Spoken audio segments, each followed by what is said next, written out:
otages français retenus en Irak et au Koweït libérés, le Parlement irakien vient de donner son accord à Saddam Hussein. Les avocats, magistrats et fonctionnaires des tribunaux manifestent leur désaccord avec le budget de la justice. Invité du 19-20, Henri Nallet, garde des Sceaux. Grève des taxis, bus et métros, le grand embouteillage n'a pas eu lieu, mouvement peu suivi sauf à Toulouse, Bordeaux et Marseille. Enfin, 3940 km, 22 étapes et une incursion très remarquée en Espagne. Le Tour de France 91 partira de Lyon et traversera 10 villes inédites. Bonsoir, Saddam Hussein garde l'initiative. Tous les Français détenus en Irak et au Koweït, ils sont 330, sont désormais libres de partir. C'est le Parlement irakien qui vient d'annoncer cette décision et qui a ainsi approuvé la proposition faite hier par le numéro 1 irakien. Les précisions de Nathalie Ether. Bagdad, cet après-midi, le Parlement irakien s'apprête à entamer ses débats. Quelques heures plus tard, c'est l'annonce de la libération de tous les otages français retenus par les autorités irakiennes. Au total, 330 personnes, dont 67 seraient encore sur des sites stratégiques. Ce matin, le Quai d'Orsay parlait de bonnes nouvelles en cas de libération, mais cette libération ne saurait être marchandée. Même son de cloche, du côté du comité de défense des familles des otages, on reste prudent. Je peux vous assurer de la façon la plus formelle qu'il n'y a pas eu, à ma connaissance, de négociation autour de cette proposition du président irakien. Cela ne veut pas dire que le moment venu, les politiques reprenant leur bâton de pèlerin ne sont pas amenés à faire le travail qu'ils estiment être le leur. Les otages occidentaux vont-ils tous retrouver le chemin de la liberté? Ces 14 Américains viennent d'arriver à Amman. 33 ressortissants britanniques seront prochainement libérés, ainsi que les 330 Français. Aujourd'hui, Saddam Hussein se dit prêt à libérer tous les otages si l'Irak n'est pas attaqué. Reste que pour Bagdad, le Koweït est toujours une province irakienne. Notre invité ce soir, c'est Henri Nallet. Bonsoir, le nouveau garde des Sceaux. Vous êtes venu pour nous parler du malaise du monde de la justice, mais vous êtes un membre important du gouvernement. Comment réagissez-vous à cette nouvelle que nous venons d'apprendre? Je ne peux réagir que de manière très personnelle, très individuelle et sans engager ni le gouvernement ni le président de la République. Quand des otages innocents sont libérés, sont effectivement libérés, on ne peut que se réjouir pour eux, pour leurs familles qui souffrent et qui sont inquiètes. Mais les autres commentaires ce soir doivent être très réservés parce que nous ne savons pas le détail. Est-ce que ça aura lieu? Saddam Hussein nous a déjà habitués à plusieurs reprises à ces annonces et à ces coups de poker. Donc je suis obligé de rester très prudent, même si au fond de moi, j'aimerais bien que des otages soient libérés. Alors prudent mais informé, est-ce qu'il y a eu des discussions, des négociations entre l'Irak et la France? Vous pensez bien que je ne peux pas répondre à cette question. D'abord parce que ça n'est pas ma responsabilité, et ensuite parce qu'il est normal dans ces affaires que nous restions très réservés. Mais je n'ai pas d'informations particulières. Mais vous pouvez répondre non si c'est non. Enfin, je ne vous demande pas de déplorer un secret, mais...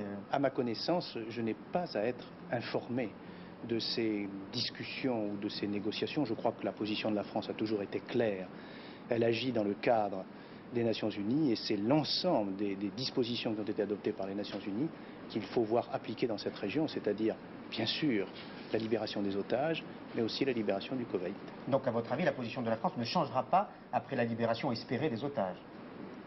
Ce n'est pas à moi de répondre à cette question, mais j'ai le sentiment que la position de la France est très claire. Elle agit dans le cadre des Nations Unies. C'est aux Nations Unies de décider s'il y a des facteurs d'évolution qui pourraient faire bouger les positions des uns et des autres. En tout cas, jusqu'à présent, la position de la France a été tellement clairement exprimée par le président de la République.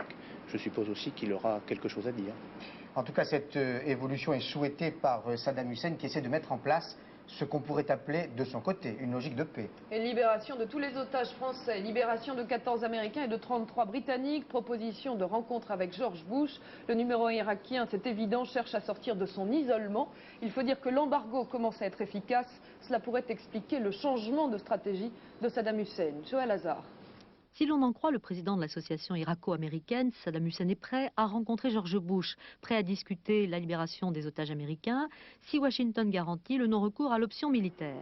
George Bush refuse par avance tout compromis, accusant le président irakien de crimes contre l'humanité. Même fermeté apparente du président Moubarak et du roi Fahd. À l'issue de leur rencontre, ils ont appelé hier soir le président irakien à retirer sans condition préalable ses troupes du Koweït. Pourtant, le prince sultan, le ministre saoudien de la Défense, a ménagé une ouverture. Il n'y a pas de préjudice pour un quelconque pays arabe qui ferait don à son frère d'une parcelle de territoire, d'argent ou d'un accès à la mer, a-t-il confié aux journalistes. Des négociations sur les 2 îles revendiquées par l'Irak pourraient ainsi suivre le retrait irakien du Koweït et le rétablissement de l'émir. Démenti ce soir de l'ambassadeur saoudien à Washington, qui s'en tient à la logique du blocus. Reste que les monarchies du Golfe cherchent à sortir du guêpier face aux retombées d'une guerre éclair sur la stabilité de leur régime. Elles préféreraient un plan arabe de sauvegarde qui accompagnerait le retrait irakien du Koweït. Une réunion des parlementaires représentant tous les groupes, y compris ceux de l'opposition, s'est tenue en fin d'après-midi à Matignon, peu avant l'annonce faite par le Parlement irakien. Michel Rocard a indiqué à cette occasion qu'il n'y aurait pas de tractation avec l'Irak, d'autant a-t-il ajouté qu'une libération des otages relèverait d'une décision unilatérale de l'Irak. En Israël, la recrudescence des agressions provoque un lourd climat d'insécurité. Ce matin, 2 femmes militaires israéliennes ont été poignardées près d'Haïfa. Et cet après-midi, ce sont 2 Israéliens qui ont été blessés dans une fonderie. Une guerre des poignards qui n'est qu'un début, d'après un responsable de l'OLP. L'OLP qui ne parle plus ce soir d'actes isolés. Marc Mémon. L'accès des territoires occupés à la ville de Jérusalem est interdit aux Palestiniens de Cisjordanie. Le dispositif militaire et policier israélien a été considérablement renforcé afin de protéger les populations contre les actes de terrorisme perpétrés par des Palestiniens contre des Israéliens. Aujourd'hui encore, 2 Israéliens ont été blessés à coups de marteau à Ashkelon, près de Tel Aviv, et 2 jeunes femmes soldates de Tsahal poignardées près de Haïfa.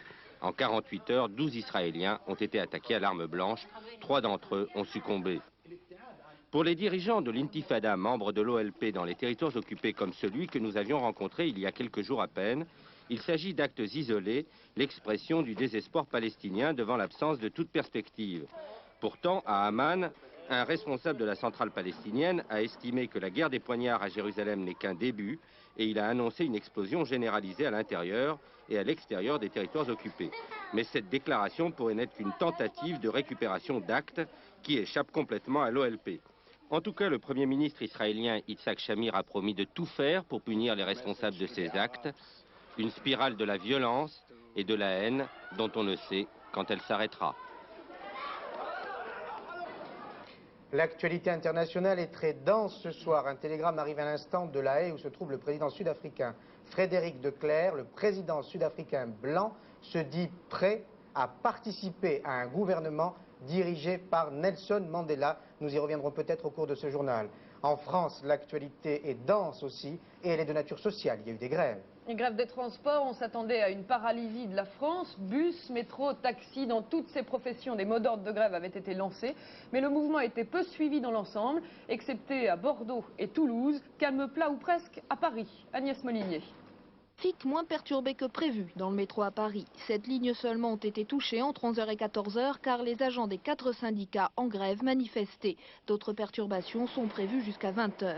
Mais la mobilisation est restée dans l'ensemble assez faible. Seule la CGT, peu représentative, appelait un arrêt de travail de 24 heures. Les taxis aussi ont fait leur deuil d'une grande mobilisation. Ceux qui appartiennent à des sociétés se sont arrêtés ce matin pour réclamer 1 franc de plus par course. Dans toutes les villes, la conséquence a été la même. Affolés par la nouvelle, les citadins ont pris leur voiture. La grève des transports a en fait augmenté l'activité automobile. En province, la grève des bus était plus suivie. À Bordeaux, les conducteurs réclamaient de meilleures conditions de carrière. Selon leur syndicat, ils étaient 60% en grève.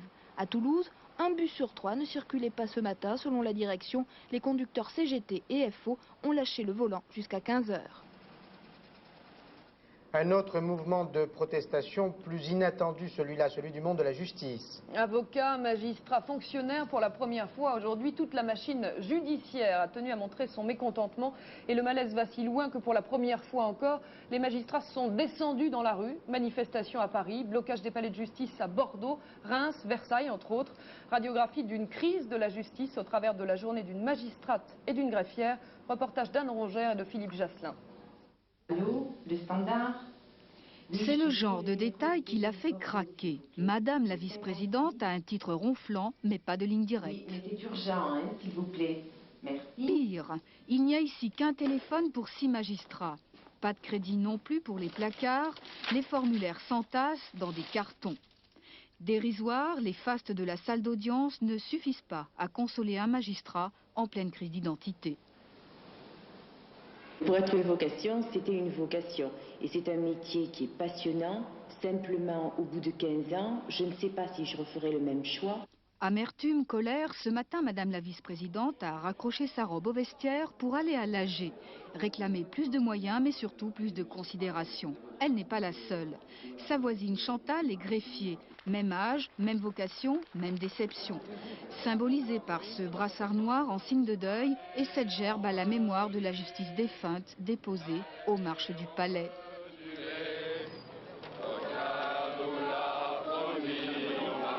Nos dossiers dans les tribunaux s'entassent, dans les couloirs, dans les salles d'audience, et nous sommes dans l'impossibilité, faute d'emploi, d'envoyer tout l'ensemble de ces jugements, donc impossibilité d'exécuter pour les justiciables. Misère au quotidien dénoncée aussi par les gardiens de prison. À Nantes et à Brest, les écrous et les transferts ont été bloqués. Bref, Dame Justice a brisé aujourd'hui le silence feutré des prétoires pour crier sa colère jusqu'à Matignon. Avec cette image surréaliste, police et justice face à face dans la rue. En accordant aux justiciables que quelques minutes pour l'examen de leur situation, alors que leur honneur, leur dignité est en cause, je crois que c'est quelque chose qu'on ne peut plus accepter. Les magistrats ont le sens de la formule. Ce n'est pas un feu de paille, mais une véritable vague de fond qui a commencé, disent-ils. La preuve, cette grève du zèle qui va commencer dès demain. S'il manque un greffier, l'audience sera purement et simplement renvoyée. Une autre façon de bloquer la machine en douceur après la grève d'aujourd'hui. Pierre-Henri Nallet, vous n'avez pas de chance, vous quittez un terrain miné, celui des agriculteurs, et vous entrez sur un autre terrain difficile, celui du monde de la justice. Ça va bien? Ça va. Vous ne prenez pas Ça va. d'aspirine? Non, non, pas du tout. Pas du tout, parce que c'est un monde qui est passionnant, parce que c'est un secteur qui est extrêmement important pour notre vie démocratique, et parce que j'ai bien l'intention de prendre les problèmes qui étaient indiqués par les magistrats que vous questionnez, là, à bras le corps. C'est vrai que notre justice est en crise, connaît un malaise. D'abord parce que les citoyens demandent de plus en plus à la justice et sont insatisfaits. C'est trop lent, c'est trop cher, c'est quelquefois aussi pas très compréhensible. Il y a un malaise de la part des citoyens, des justiciables. Et les magistrats, mais aussi tous les autres personnels qui sont attachés à leur mission, eux aussi ressentent une difficulté parce que devant cette demande, cet afflux, ils n'ont pas les moyens de faire leur travail dans de bonnes conditions. Alors, moi je veux m'y attacher et je crois que c'est passionnant. C'est quand même extraordinaire, vous faites partie d'un gouvernement qui est en place depuis pas mal de temps. Ce malaise aurait pu être dissipé par le gouvernement, par vos prédécesseurs. Je dis bien vos prédécesseurs, oui. Il ne faut pas jeter la pierre. Mais je ne dis pas, non, mais moi je ne dis pas que je vais le dissiper par miracle, pas du tout. Et je crois que mes prédécesseurs s'y sont attelés les uns et les autres. Et le travail qu'a fait Pierre Arpaillange est considérable. On le reconnaîtra un jour et sans doute d'ici peu. Mais ce qui me paraît frappant, c'est que ce malaise est très ancien. Et c'est que pendant des années et des années, c'est vrai, le budget du ministère de la Justice était maltraité. Et il faut rattraper un retard considérable, ça ne se fera pas en un jour. Alors, avant de poursuivre cette conversation, précisément, allons à l'Assemblée nationale où était discuté le budget. Le budget présenté cet après-midi à l'Assemblée nationale, c'est justement attirer les foudres de l'opposition et du Parti communiste. Et c'est plus particulièrement le RPR qui est monté au créneau. Reportage au Palais Bourbon de Mathilde Pradier et Jérôme Bastion. Une augmentation de 6,7% pour le budget de la justice, c'est un peu plus par rapport à certains ministères, mais c'est insuffisant pour le monde judiciaire et pour l'opposition. Elle s'attendait à un cru exceptionnel pour la justice cette année. Le RPR en fer de lance dénonce la portion congrue qui lui est réservée. L'augmentation du budget de la justice cette année est seulement la 7e augmentation de tous les budgets de l'État. Il y a 6 autres budgets qui augmentent plus que lui, ce qui veut dire qu'en fait le gouvernement ne lui a pas donné la priorité, alors que M. Rocard avait dit 91, ça sera l'année de la justice. Le jour même de la grève de la justice, l'opposition épingle le gouvernement avec un brin de malice. En d'autres temps, le ministre délégué à la justice, qui est aussi avocat, aurait-il fait grève? Sachant que bien des magistrats ne feront pas grève aujourd'hui parce que la loi le leur interdit, je me serais solidarisé avec ceux-ci. Tout le monde est donc bien conscient du malaise de la justice, malaise qui se traduira vraisemblablement par le refus du budget. Tous les groupes de l'opposition et les communistes voteront contre. Bien, les fonctionnaires, les avocats, les magistrats qui ont protesté aujourd'hui vous écoutent ce soir. Que leur proposez-vous précisément, concrètement? Deux choses. D'abord, de mettre en œuvre ce budget, parce qu'on peut dire ce qu'on veut. Ce budget n'est peut-être pas suffisant, mais ce budget qui a été préparé par Pierre Arpaillange, il n'est pas mauvais. création de 1200 emplois, il y a longtemps que ça ne s'était pas vu, et puis marge de manœuvre d'1,4 milliard de francs. Il faudra l'utiliser le plus intelligemment possible. Donc, mettons déjà ça en œuvre. Et puis la deuxième chose que je leur propose, le plan pluriannuel, dont ils parlent beaucoup et qu'ils ont mis au premier rang de leurs revendications, moi je suis prêt à chercher à le mettre en œuvre avec eux à l'issue d'une vraie négociation, c'est-à-dire en faisant des ordres de priorité. Et il est vrai, il est clair, bien sûr, que tout n'est pas possible tout de suite, mais par contre, je crois que l'on peut faire du travail. Il me semble que ce travail ne peut se faire que dans le dialogue. Moi, je suis prêt au dialogue. Je suis ouvert au dialogue. Dès demain matin, je suis prêt à m'y mettre et à prendre un certain nombre d'engagements, en particulier pour une meilleure gestion du personnel, des carrières, de tous les emplois, mais aussi pour une amélioration des conditions matérielles. Ça me paraît un point fondamental. Alors, il y a aussi un paramètre psychologique. Vous savez que l'amertume des magistrats est liée au comportement des hommes politiques qui se sont récemment auto-amnistiés, qui ont donné une drôle d'image de la justice, vous en convenez? Je crois que cette histoire d'amnistie, en particulier celle qui a été votée au moment de la loi de 1990, a été bien mal expliquée et a donné lieu à des, à des réactions très diverses, d'incompréhension. Ça veut dire que ça a été mal ficelé, c'est clair. Mais je crois aussi qu'il faut que l'on se rappelle le reste de cette loi de janvier 90, et ça c'est un point très important. C'est que cette loi organise le financement des partis et des campagnes électorales d'une manière extrêmement sévère. Et j'ai bien l'intention de travailler avec Pierre Joxe à la mise en œuvre de cette loi dès les prochaines campagnes électorales. Il y a un membre de l'opposition, Philippe de Villers, qui demande l'ouverture d'une commission d'enquête sur le financement de la campagne électorale de François Mitterrand. Vous en étiez le trésorier. Est-ce que vous craignez une éventuelle commission d'enquête? Je sais que vous avez fait une mise au point au monde récemment. Monsieur de Villers, je crois, est en train de monter une petite opération politique à cette occasion. Il y a la vente d'un livre, il y a tout ça. Je crois que le fond du problème n'est pas là. Il faut que nous donnions de la transparence à notre vie politique, c'est absolument évident. Il faut aussi que nous soyons les uns et les autres tout à fait clairs. Les lois doivent être appliquées. Est-ce que pour autant il faut se jeter à la figure les turpitudes des uns et des autres? Moi je pense que ça n'est pas nécessaire. En tout cas, il y a des lois, ces lois doivent être appliquées. C'est mon devoir de garde des Sceaux de veiller à ce qu'elles le soient. Vous vous sentez toujours très solide et très serein? Toujours. Merci Henri Nallet.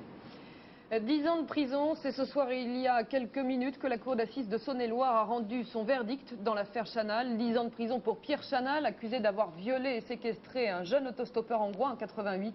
Dernière journée d'audience, dernière journée du procès et journée très dure. Jamais une salle d'audience n'avait eu à regarder aussi crûment la réalité d'un viol homosexuel. Compte rendu d'audience d'Albert Ripamonti. 1 minute 47 de tension et d'abjection lorsqu'en début d'après-midi, la cour décide de visionner la vidéo prise par Chanal du jeune Hongrois en train de se masturber. Sous la contrainte, explique ce dernier. Quand j'ai vu ces instruments, cette caméra, ces chaînes, ces sangles, j'ai cru qu'il allait me tuer. Et Balázs Falvé raconte sa nuit de cauchemar. Les sangles, les chaînes, tout ça, c'est pour le folklore, explique Chanal. Du folklore, parlons plutôt de rituel, de cérémonial. Pour l'avocat général Simard, Chanal est un sadique dangereux. Et il requiert contre lui entre 15 et 20 ans de réclusion criminelle. Excessif, s'insurge maître González de Gaspard, son défenseur. Falvé, victime d'un homosexuel pervers et détraqué. Allons donc, c'était un partenaire consentant. Et il lance au juré, vous pouvez descendre jusqu'à 1 ou 2 ans d'emprisonnement. Je vous rappelle la nouvelle la plus importante de la soirée, les 330 otages français pourront être libérés. C'est le Parlement irakien qui l'a annoncé ce soir. Nous devrions avoir en direct Françoise de Méritens, qui est la fiancée de l'un des otages français, en direct de Dijon. Françoise de Méritens, si vous êtes avec nous, bonsoir. Bonsoir. Vous êtes déjà intervenue dans le 19-20. Je me souviens d'une conversation que nous avions eue un soir. Quel est votre sentiment à la suite de cette annonce? Écoutez, c'est un sentiment de joie qu'on a du mal à contenir. On est tellement... Je suis folle de joie. Et puis voilà, on ne vivait plus depuis qu'on a entendu cette dépêche AFP, donc depuis hier, 13h.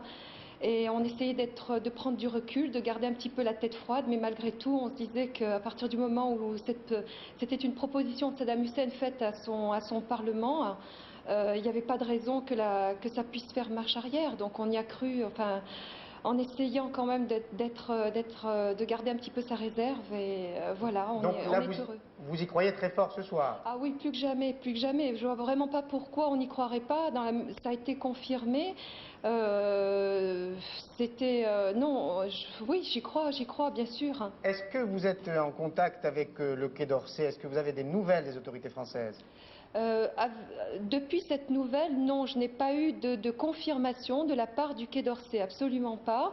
Nous en avons parlé hier lorsque la dépêche est tombée. Eux ne pouvaient rien confirmer dans la mesure où ça n'avait pas été confirmé auprès de l'ambassade de France à Bagdad. Et pas de confirmation non plus à ce jour de la part du Quai d'Orsay. Mais avant cette nouvelle, vous aviez des relations avec le ministère des Affaires étrangères? Tout à fait. Des relations suivies et continues avec le ministère des Affaires étrangères, effectivement. Et il était confiant, que vous disait-il? Écoutez, pour eux, c'était confiant, je pense quand même au fond d'eux, mais ne le laissant pas transparaître, puisque leur rôle, c'est quand même bien sûr de ne pas trop aller dans notre sens qui est l'enthousiasme. Donc finalement, ils étaient quand même assez... ils parlaient quand même de rumeurs, ça n'était pas confirmé. Je ne vous demande pas de faire une analyse politique ou diplomatique, mais vous comprenez la position du gouvernement français qui ne veut pas avoir de négociation avec l'Irak. Oui, tout à fait. Mais lorsqu'on a entendu cette dépêche, il n'a pas été question de négociation. Il a bien été précisé la chose suivante. Le président Saddam Hussein proposait la discussion de la libération des otages, enfin des ressortissants français, à son Parlement. En aucun cas, le mot de négociation n'a été prononcé. Donc c'est pour ça qu'on n'a pas cru à une rumeur et que c'était clair dans les termes. Merci Françoise de Méritens d'avoir répondu en direct dans le 19-20, en direct de Dijon. Louis Althusser est mort, l'un des héritiers pur et dur de Marx, avait 72 ans, philosophe et professeur à Normal Sup. Il a eu de nombreux élèves célèbres. Bernard-Henri Lévy était l'un de ceux-là. Il parle de son maître, interview recueillie par Claude Gleeman. C'est un drôle de personnage, Althusser, et c'est une drôle d'œuvre. Comme vous le savez sans doute, c'est une œuvre très mince. Il y a très peu de livres d'Althusser, et ces livres eux-mêmes sont des livres de circonstances qui étaient toujours très liés à une actualité, et souvent même une actualité très politique. C'était une langue cryptée, c'était une langue codée. Tout le monde pensait qu'il parlait d'épistémologie, il parlait de politique. Tout le monde pensait qu'il parlait d'une science, qu'il parlait du passage d'une science à une autre science, il parlait du passage d'une société à une autre société. C'était un mélange, c'était un révolutionnaire en même temps qu'un mystique. Sartre disait lui-même qu'il préférait parler des choses de la vie avec une jolie femme que de philosophie avec Raymond Aron. Je crois que c'était le cas d'Althusser. Je l'ai souvent vu beaucoup plus à l'aise avec des jeunes femmes que devant un auditoire de philosophie qui attendait de lui je ne sais quelle révélation. Il avait un humour et une distance par rapport à lui-même extraordinaire. Et une autre nouvelle dans ce 19-20, elle concerne le paysage audiovisuel français, le fameux PAF. La 5 change de main, la 5 change de direction. Elle sera désormais dirigée par Hachette. Le Conseil supérieur de l'audiovisuel vient de donner son accord. Elle était auparavant dirigée par Robert Hersan. Le sport maintenant avec le Tour de France 91, un tour très original, 10 villes inédites, une étape en Espagne et pas n'importe quelle étape. Elle comporte 6 cols, 3940 km et un départ de Lyon. La grande boucle 91 promet de bons résultats aux amoureux de la petite reine. Jean-Philippe Guillat. Le Tour de France 91 tournera dans le sens inverse des aiguilles d'une montre. Départ de Lyon le 6 juillet, puis remontée vers le nord, direction la Haute, puis la Basse-Normandie, où Argentan dans l'Orne accueillera pour la première fois la grande boucle et un contre-la-montre individuel de 72 km. Mais la principale difficulté sera la 13e étape, entre Raca en Espagne et le Val Louron, 231 km et 6 cols à franchir, dont l'Aubisque, le Souleur, le Tourmalet et l'Aspin. Il tourne dans le bon sens pour moi, c'est-à-dire dans le sens inverse des aiguilles d'une montre. Dans l'autre sens, j'ai jamais terminé, alors c'était déjà un bon point. Deuxièmement, les étapes de montagne sont longues, c'est la deuxième chose qui me plaît bien. Et la troisième, c'est qu'il n'y a pas de contre-la-montre en côte. Je crois que j'ai gagné dans les deux sens. Dans les deux sens, oui. Ouais. Un effort de 100%, c'est un effort de 100%. Si je fais un effort 100% sur la place, c'est la même chose que sur la montée. Non, pour moi, c'est une Tour de France comme un autre. Un Tour de France comme un autre passe inévitablement par l'Alpe d'Huez, puis Bourdoisan, Morzine, et il ne restera plus que le contre-la-montre de Mâcon à la veille de l'arrivée pour mettre fin à l'éventuel suspense. Le vainqueur est attendu le dimanche 28 juillet sur les Champs-Élysées. Il est 20h15, le rappel des titres du 19-20 avec Claire Sébastien. Les ressortissants français retenus en otage en Irak et au Koweït vont être libérés. C'est ce qu'a annoncé ce soir le Parlement irakien réuni à la demande de Saddam Hussein. Une nouvelle attendue depuis plusieurs semaines. Elle concerne 300 Français.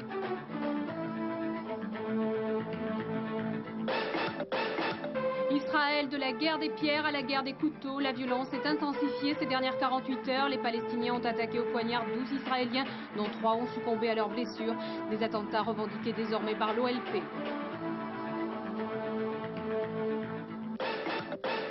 Autre journée nationale d'action, celle de la justice. Les magistrats dénoncent une justice moribonde et un manque de moyens. Henri Nallet, garde des Sceaux, invité du 19-20, s'est dit prêt à appliquer le programme pluriannuel mis au point par les magistrats.